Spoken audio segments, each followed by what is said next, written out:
When Abram heard that his nephew Lot had been taken captive during a great battle among rival kings, he acted quickly and courageously.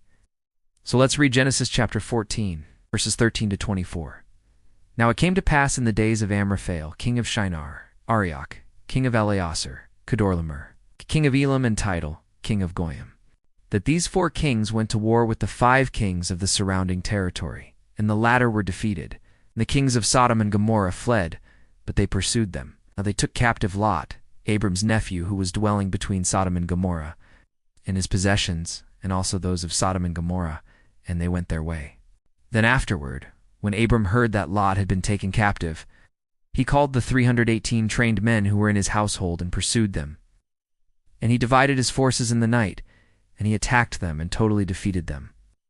So he recovered all the goods and all of Lot's possessions, and he brought back all his family and all the people of Sodom and Gomorrah, both women and children. Now when Abram returned, and this is very important, when Abram returned and saw Melchizedek, king of Salem, priest of God Most High, he gave him 1/10 of all the goods, and the goods amounted to 1/10 for Abraham.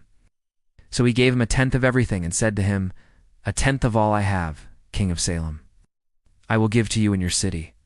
So Abram gave him that 1/10 of all the silver and gold, besides the share that went to the king of Sodom and the king of Salem.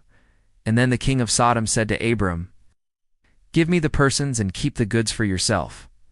But Abram said to him, I have lifted up my hands to God Most High, the creator of heaven and earth, and sworn an oath that I will not take anything, nor will I accept anything that is yours, lest you should say you have made Abram rich.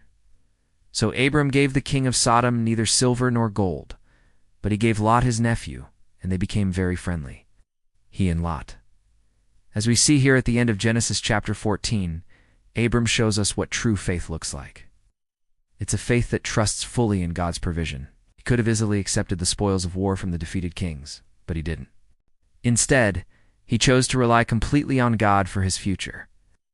Abram understood that his wealth and well-being depended ultimately on God's faithfulness, not on the riches of the nations around him.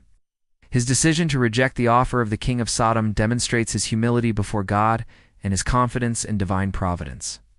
Friends, may we learn from Abram's example to seek first the kingdom of God and his righteousness, trusting that all other things will be added to us.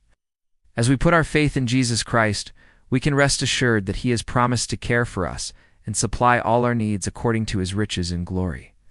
Thanks for watching. If you'd like to know more about the saving knowledge of God, please visit our website.